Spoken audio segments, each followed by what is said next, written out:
No Rio Grande do Sul, nas mais diversas regiões que a gente possa contar, mas principalmente na região missioneira, no Alto Uruguai, mas também na região central, na região da Campanha e mesmo na região sul do estado, a gente vai ter presente em várias localidades, em vários vilarejos, relatos que falam da suposta existência de tesouros da época dos jesuítas. Tesouros esses que dizem respeito à época da saída dos jesuítas no Rio Grande do Sul, isso lá no século XVIII. Pelo fato da expulsão jesuíta ter acontecido durante o século XVIII, há muitos relatos, há muitas narrativas que dizem que logo após que eles foram expulsos por espanhóis e portugueses do território do Rio Grande do Sul, eles não conseguiram levar todos os seus pertences, e muitos pertences valiosos que eles tinham, eles deixaram enterrados em diferentes pontos do estado e deixaram para a posteridade mapas para que se pudesse achar esses guardados, esses tesouros, vamos dizer assim, nas localidades em que eles estivessem enterrados. Então existe muita narrativa em todo o estado desses supostos tesouros dos jesuítas. Pois bem, mas a narrativa que eu trago agora, ela é um pouco diferenciada. É diferenciada em que sentido? Se há ou não há tesouros dos jesuítas, aí é uma outra pesquisa, é uma outra indagação.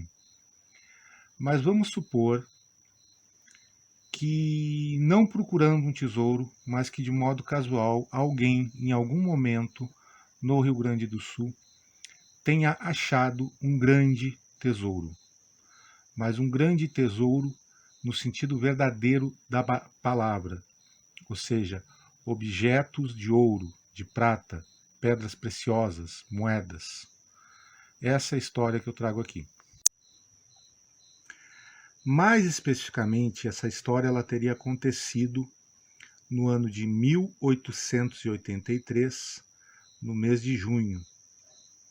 E aonde teria acontecido? Teria acontecido na localidade do Passo dos Baios, que hoje faz parte do município de São Lourenço do Sul, na zona sul do estado do Rio Grande do Sul. E nós vamos ter um personagem, que é um imigrante alemão, colono, agricultor, que possui terras nessa localidade do Passo dos Baios. E esse senhor, digamos assim, vai ser o felizardo que vai descobrir esse tesouro.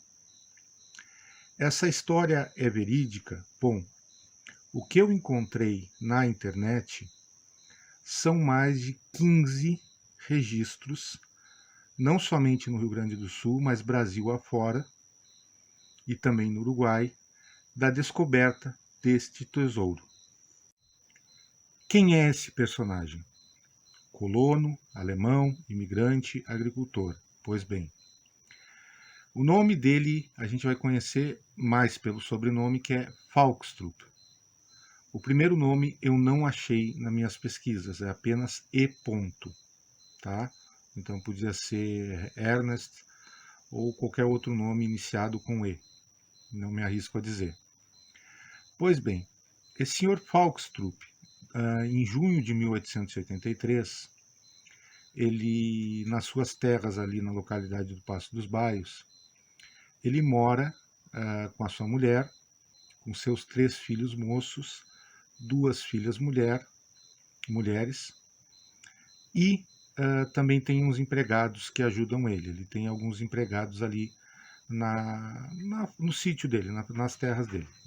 Pois bem, na ocasião, o Sr. Falkstrup, ele tem a necessidade de construir um açude nas suas terras para melhor irrigar a sua lavoura. E num determinado momento, junto com seus filhos homens, junto com seus empregados, ele faz um mutirão para cavar, certo? Um buraco considerável para alocar esse açude. O Sr. Falkstrup, junto com os seus filhos e seus empregados, após cavarem 3,5 metros de profundidade para a locação desse açude, o Sr. Falkstrup está armado de uma picareta e em determinado momento ele observa que a picareta bateu num objeto metálico, não foi numa rocha. E ele se dá conta que realmente é um objeto metálico, que não é uma pedra nem nada, e observa que aquilo é uma grande caixa de ferro, como se fosse um baú.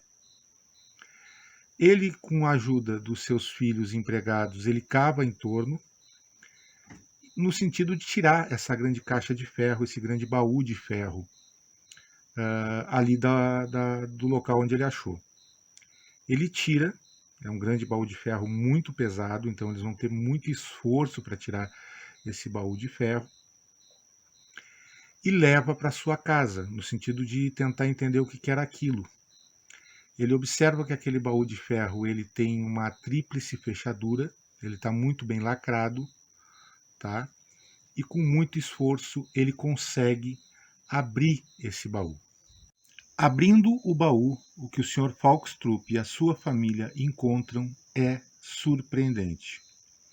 Primeiramente, uma armadura espanhola do século XVII, de aço finamente lavrado, com detalhes e arabescos em ouro.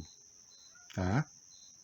Em seguida, ele encontra também uma espada com a bainha de ouro, uma espada de aço, mas cujo cabo tinha detalhes em ouro, prata e pedras preciosas. Ele acha também 4 techeiros de metal. Eu não consegui identificar muito bem o que seja techeiros, o que seria esse objeto. Esses techeiros eram prata também, tá? Só para complementar. Mas também esses techeiros têm um valor ali. E ele encontra também uma lâmpada de prata no peso de 10 libras. Após tirar a armadura, tirar a espada, tirar esses 4 techeiros de prata, mais a lâmpada de prata, que pesava cerca de 10 libras, o Sr. Falkstrup encontra no fundo desse baú de ferro 1.617 moedas de ouro e prata com a efígie do rei espanhol Felipe III. 1.617 moedas. O rei Felipe III foi um rei espanhol do século XVII, do início do século XVII, corresponde justamente a um dos períodos de maior glória e esplendor da Espanha e também de maior glória e esplendor das colônias espanholas na América Latina. É feito na época uma estimativa de o quanto valeria todo esse conjunto de objetos preciosos encontrados pelo Sr. Falkstrup. Isso daria na época aproximadamente 350 contos de réis, mais alguns quebradinhos. Eu fiz pela internet uma comparação do que isso valeria em 1883 e do que isso valeria agora em 2021. Seria aproximadamente mais de 43 milhões de reais.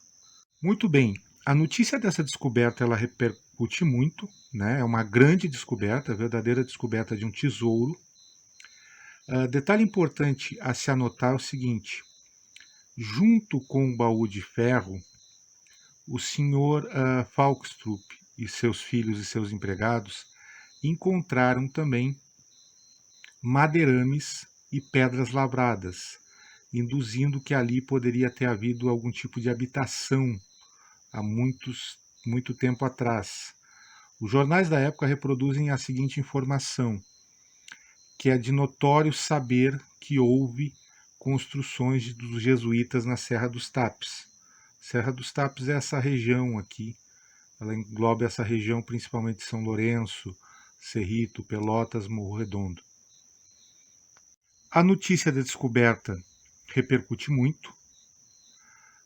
Aparentemente,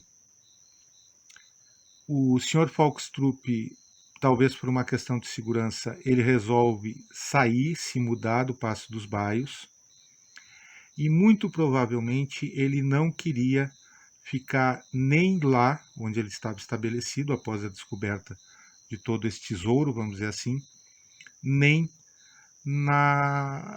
no próprio país. Vamos tentar entender isso aí, tá? O que acontece é o seguinte: o Sr. Falkstrup, ele abandona suas terras, vamos utilizar essa expressão assim, tá? Ele junta suas coisas, junta os seus pertences pessoais, junta a sua família, leva consigo um peão de confiança e vai se dirigir à cidade de Pelotas. No caminho, entre o Paço dos Baios, que é uma localidade que faz parte hoje do atual município de São Lourenço do Sul, e a cidade de Pelotas, na época, em determinado momento da viagem, o Sr. Falkstrup, ele está numa carretinha, com um baú, com seus pertences pessoais, a sua família, mais esse peão de confiança. Em determinado momento da viagem, o Sr. Falkstrup ele para numa vendinha que tinha no caminho para fazer algumas compras de víveres. O vendeiro percebe que aquele ali é o Sr. Falkstrup.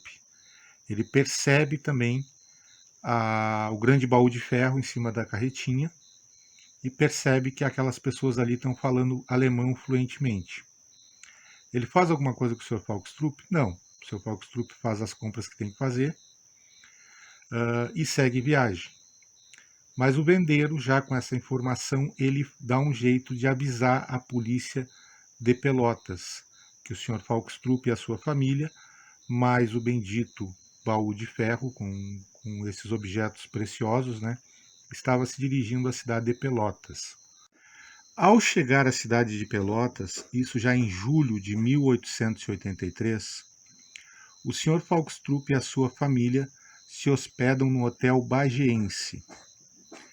Logo em seguida, dado o fato da polícia ter sido avisada, a polícia se dirige até o Hotel Bagiense para intimar o Sr. Falkstrup.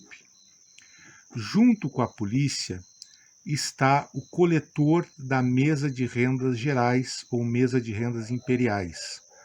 A mesa de rendas imperiais equivaleria hoje à nossa Receita Federal.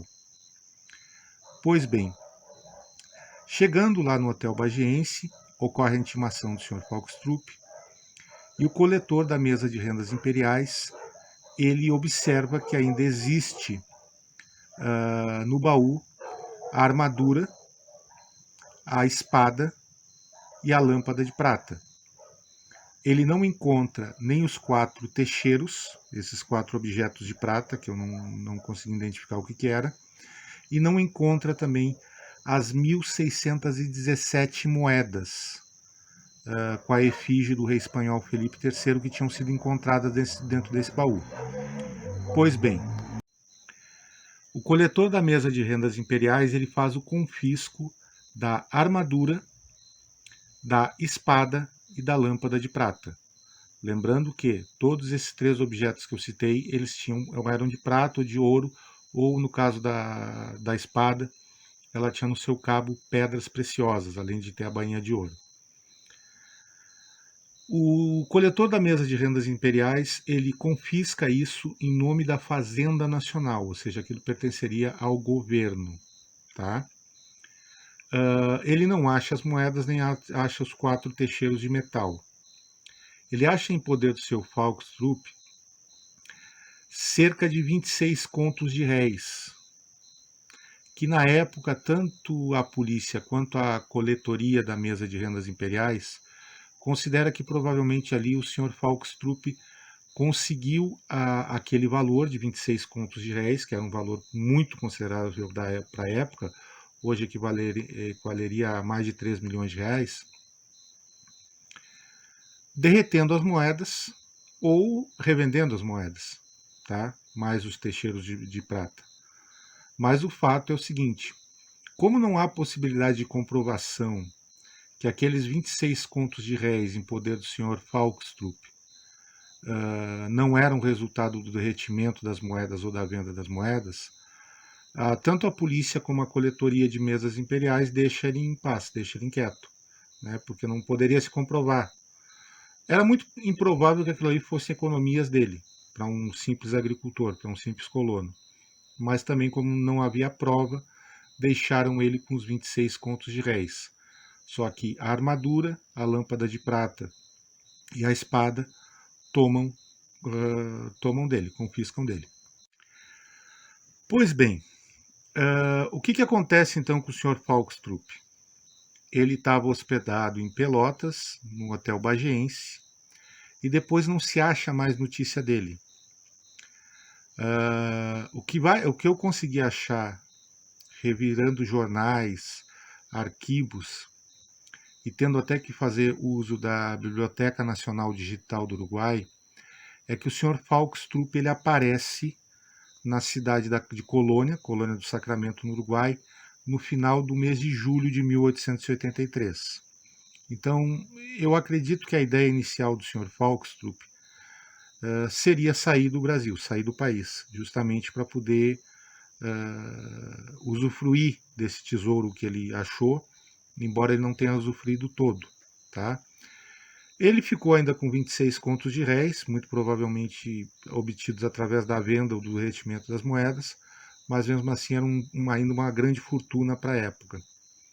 O que eu acho então do Sr. Falkstrup é isso. No final do mês de julho, ele aparece em Colônia do Sacramento, no Uruguai. Depois não se acha mais registro dele. Ou ele se fixou no Uruguai, até mesmo mudando o sobrenome, é apenas uma hipótese que eu coloco, ou foi até para a Argentina, ou pode até ter voltado para a Alemanha. Todas são essas possibilidades. Aí é uma coisa que precisa de muita pesquisa.